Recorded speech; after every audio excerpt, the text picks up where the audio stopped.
Hello everybody. So today I am going through the math again on dilution and showing you why dilution is a good thing for MicroStrategy and why I want him to dilute, because dilution is accretive. Dilution is like capturing that premium, capturing that price to NAV premium. So let's go through the example again of how it works and why dilution works for MicroStrategy. So pre-dilution price right now, it's $396. Market cap is 97 billion.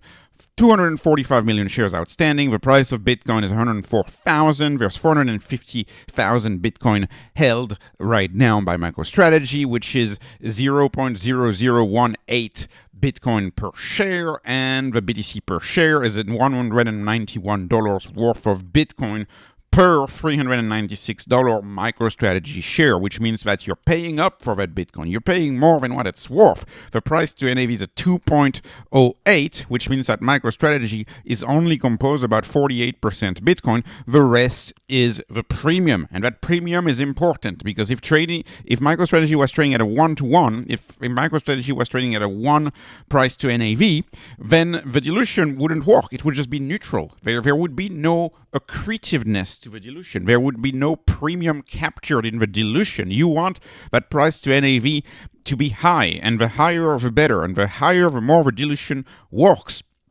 And so let's talk about how the dilution works now. So let's assume, and this is a good price to NAV to dilute at, so let's assume it's diluting now. So dilution, MicroStrategy post-dilution, we're going to assume he diluted us by 10%.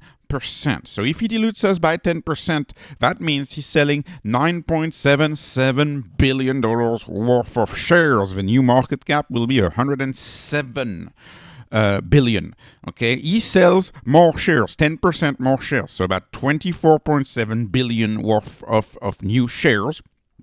Okay, 24.7 million new shares, and that's 9.77 billion worth of shares, which equals to 24 million of new shares. So which means that the new numbers of shares outstanding is 270 million, and this is where we were diluted. There used to be 245 million, and after he prints 10% more shares, there's 270 million shares. So we got diluted by 9%.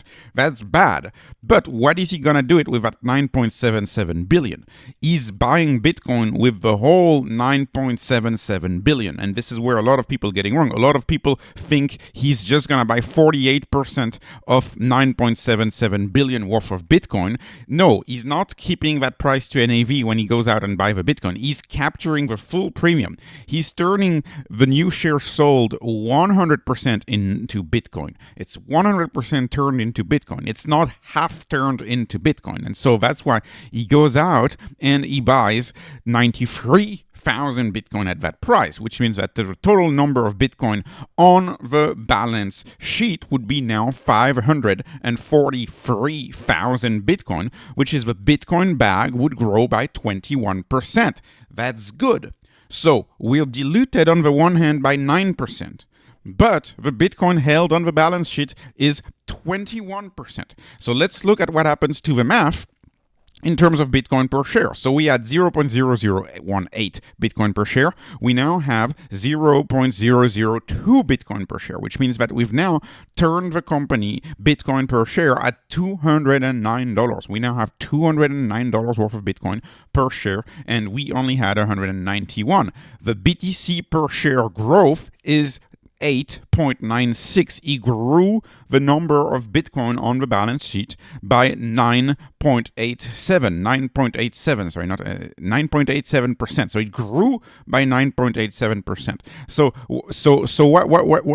what does that mean? That means that on an absolute basis, the Bitcoin bag grows by 21%, but we get diluted by 9%. On a per share basis, this equals to a growth of a number of Bitcoin on the balance sheet by 9.8%. Why? What does that yield represent, right? What does that thing on top represent? Well, it represents the 1.08 that is being captured. So in this scenario, it's like selling $1 for $2.08. He's printing his own shares. His own shares is his own currency, and it's overvalued. So he's printing it at an overvalued rate, and he captures the difference between the 1-to-1, the price to NAV of 1, right?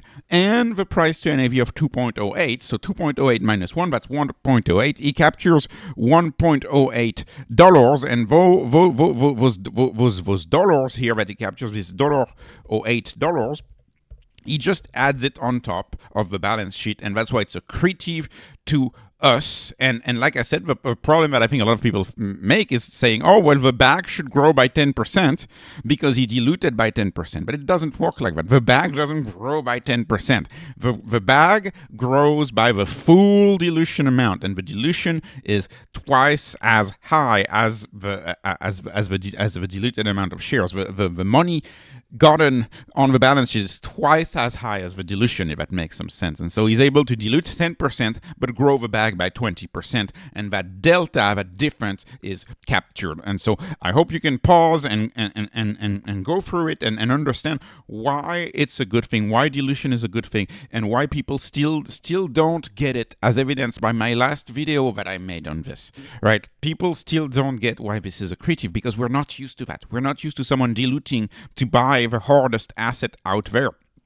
I also wanted to talk about my long-term target and update it a little bit. I'm still not showing everything. It's on the Patreon if you want to see the crazy numbers, but I think that's a better way to do it because otherwise people say, oh, 10 years you say it was going to get to this mind-boggling amount.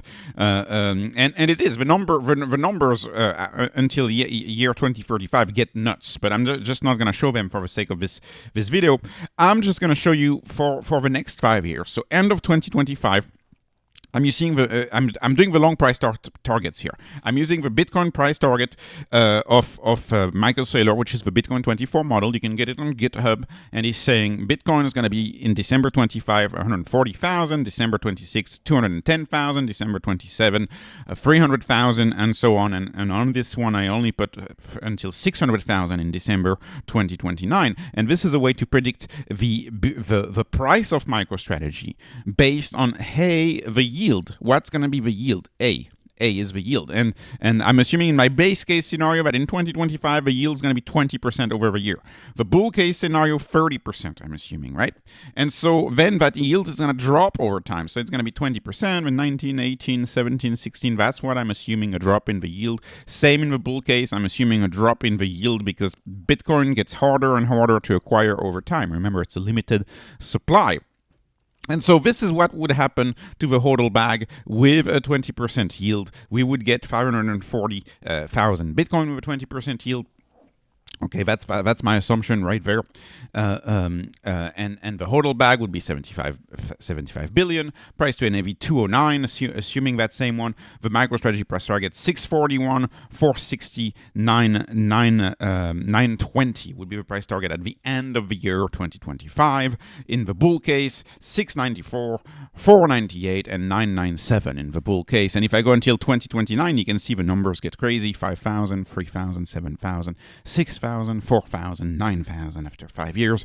And from following this on Twitter that I'm not the most bullish person out there. But anyway, these are my numbers. Roughly, these are my numbers. I'm particularly conservative in the base case scenario, I think.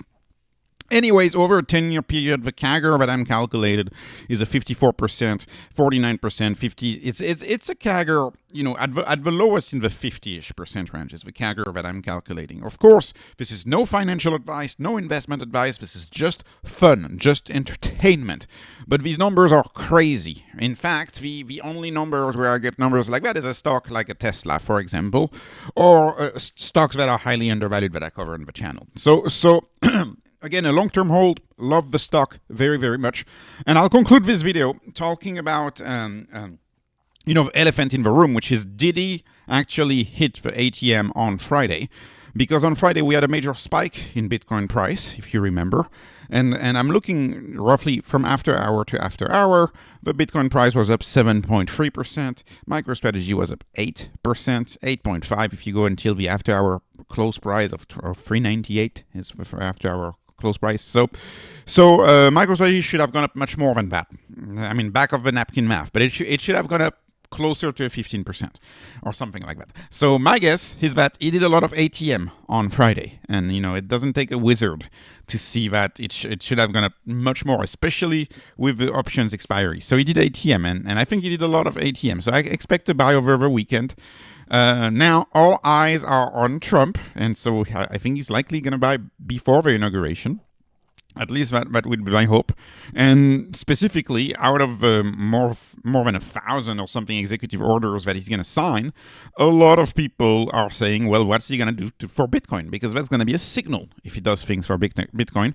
And my base case on this is I think the free Russell brick, if you follow the Bitcoiners, all of the classic Bitcoiners, a lot of his donors wanted that. So if he does that, I think that will be a very, very positive signal for Bitcoin. And I don't know much about this story or this case, but I know that's something all of the Bitcoiners talk about.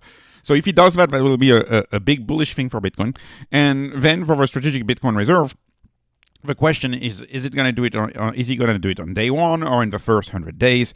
I think it's more likely it will happen during the first 100 days because he probably needs more approval and more look, and there's so many different things. But for Bitcoin to do well next week, we need to see some sort of a Bitcoin policy, and I think this one, the free Russell brick, will be the easy one for him because it's not costly to do that for him. And if he does that, that will infuse a lot of bullishness that we now have a Bitcoin president, and that will be extremely bullish for MicroStrategy in my view. So, anyways, 398, we're happy. I'm happy, but it should have gone much more. So he probably did some ATM. Thank you so much for watching. This was not financial advice, not investment advice. This is just entertainment. Hoping you were entertained. Please like, please subscribe. Thank you so much for watching, and have a wonderful day.